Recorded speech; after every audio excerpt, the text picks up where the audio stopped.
የአርሲ ኦርቶዶክሳውያን ጨፍጫፊዎችና አራጆች እንዲሁም ደጋፊዎቻቸው ለሚያመልኩት ደም እየገበሩለት ስለሆነ ዛሬም እንዲህ ይላሉ። በአርሲ ዞን ውስጥ ኦርቶዶክሳውያን ተገደሉ። አዎ እሰይ እንኳን ተገደሉ። በአርሲ ዞን ውስጥ ቤተ ክርስቲያን ተቃጠለ። እሰይ እንኳን ተቃጠለ። ሲያንስባችሁ ነው። ሰላምታ ረሰውም። ሰላም አለይኩም ወራህመቱላሂ ወበረካቱ። ወግረው አርደው ያረኩት በሞታችንም ጭራሽ እየተደሳሰቱ ነው። ገዳይ እንዲህ ሲፎክር አትግደሉን የማለት ይሄ ሁማን ራይት አለን። አትግደሉን ብቻ ሳይሆን ሊገለን የመጣን የመከላከልም መፍቱ አለን።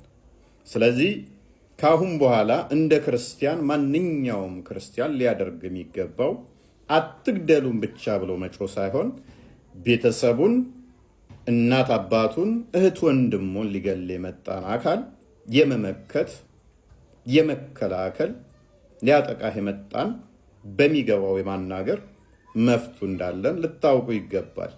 ይሄ ሰብአዊነታችን ያንን እንድናደርግ የሚያስገድደንም ስለሆነ እነሱ እኛን ገለው ለምንድን ነው የሚፈልጉት ካል ይሄ ነው መልሱ።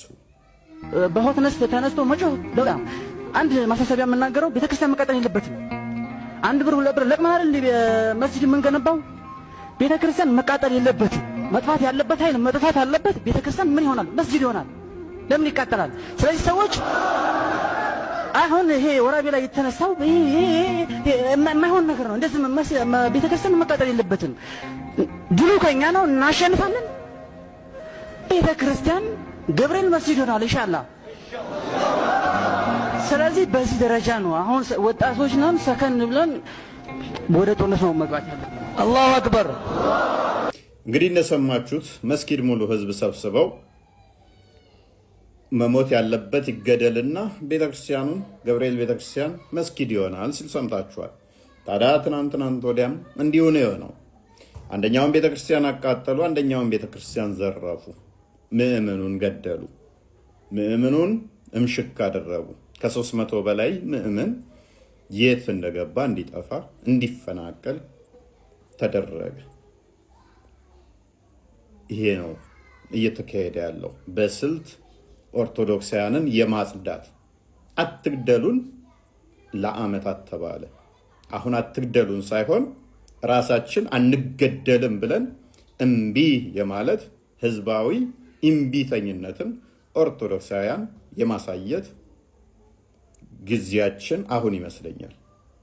እንዲህ ነው ደግሞ እያደረጉ ከአርሲ ኦርቶዶክሳውያንን ለዓመታት ካጸዱት በኋላ መሬቱን እንዲየተካፈለ የአርሲ ዞን የአሰላ ከተማ እንዲሁም የጥዮ ወረዳ የሙስሊሙን ህብረተሰብ ችግር ግምት ውስጥ በማስገባት ይህንን ሰፊ ሜዳ እምብርት ዋናው መንገድ ላይ የሙስሊሙ ተአምር ነው። 100 ካሬ ሜትር ማለት በጣም ሰፊ ነው። የአርሲ ዞን ሙስሊሞች ሰፊ ቢሆኑም ሙሉ ለሙሉ ይመጥናል ብለን ባንልም ይሄ ያልተገኘ ያልነበረ እድል ነውና እጃችን እንግዲህ እንደተመለከታችሁት ነው።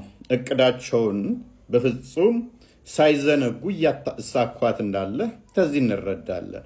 ኦርቶዶክሳውያንን ከአርሲ የማጥዳትና ቦታዎችን የመያዝ መቼም ሰዎች በየትኛውም ዓለም ላይ መፍታቸውን ያስከበሩት በማለቃቀስ ሳይሆን ክንደ ብርቱ በመሆን ህብረታቸውን በማጠናከር ለዓላማቸው ጠንክረው በመስራት ነው።